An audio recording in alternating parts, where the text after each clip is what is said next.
Just a warning, this week this may not be suitable for children. I don't think any adults will have any problems, but may want not to have the kids listen to this one. Recently watched a movie, Old Man and the Sea, a rendition, a movie adaptation of the book by Ernest Hemingway. Loved the book when I was young and read it, and really enjoyed this movie rendition. And there's one thing in particular I wanted to mention about it.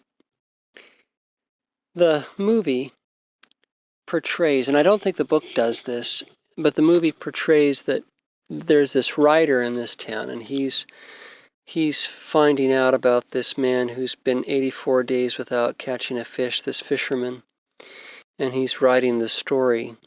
Now, in the book, I don't remember that being the case. It was just the story of the man going out to catch this great fish.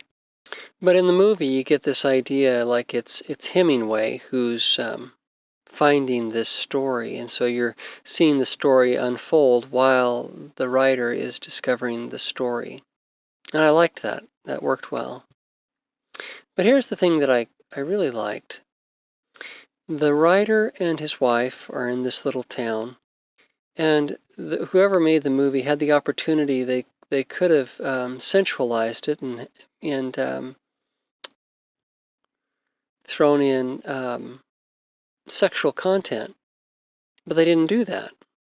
And it actually surprised me, pleasantly surprised. I kind of kept half expecting them to try to throw that in, and they didn't. And I was really surprised. And it made me realize how we've been ruining literature and movies for a long time in this way. Not to say that the birds and the bees and all of that is not a part of life, but there's a way to handle it when it needs to be told, in a way that is uplifting. But the fact is that most stories, it doesn't have to be told. In most stories, it's thrown in. I shouldn't say most, I suppose, because I don't know how many stories are romances. And but even romances, I don't believe, need to throw that in. So it's obvious at this point that I have a particularly pious bent in that way. But it's something more than that. I think the thing that struck me about this movie is that the movie didn't have anything to do with sex. And it was as if the director, the writer, the people who shaped the film realized and recognized this. It was like someone said, well, I can imagine someone saying, all right, so you got Hemingway and his wife.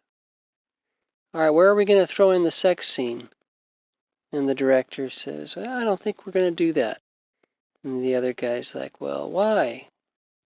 And I can hear the director saying, well, because it would detract from the story. Right.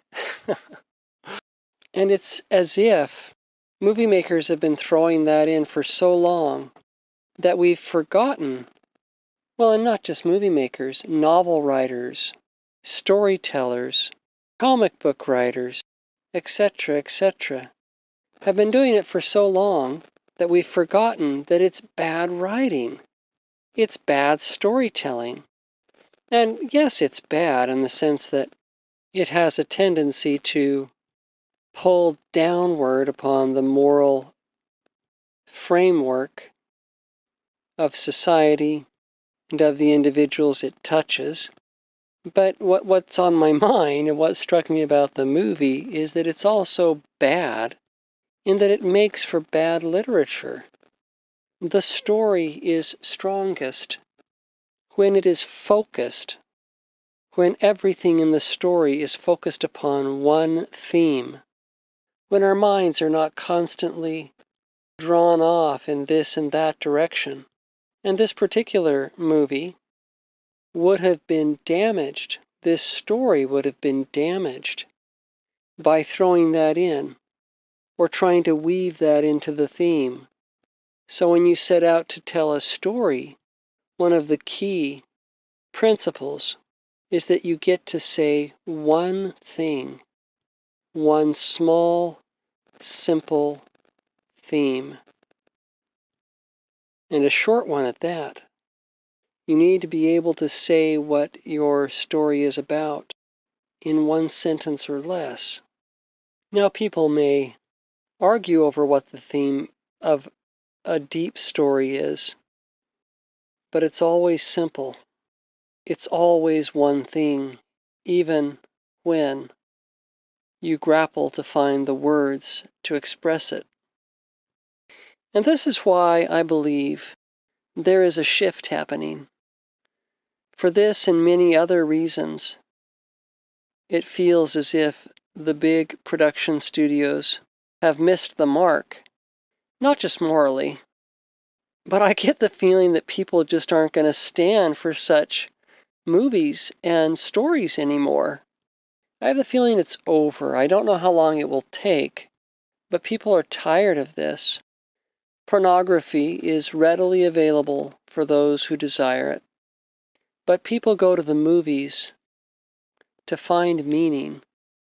They read books to find meaning, to be uplifted. I say people, not all people. There are many, perhaps the great mass of people, go to be entertained, and that's not something I really understand. The desire for pure entertainment and diversion. And I get the feeling that we're reaching a crucial tipping point, because even those who just seek for diversion and entertainment, I believe, will eventually grow so empty, like the media they watch, that they too will begin to shy away from such content, hungering, thirsting for anything with meaning. We'll see. I don't know if it'll all come in a row right now, but I will, as time goes on, be talking more about stories and about some of these important aspects of stories. And this is just one. For the most part, I'm unplugging from the Hollywood machine. I wonder, are you? Are you tired of this thing that I've described?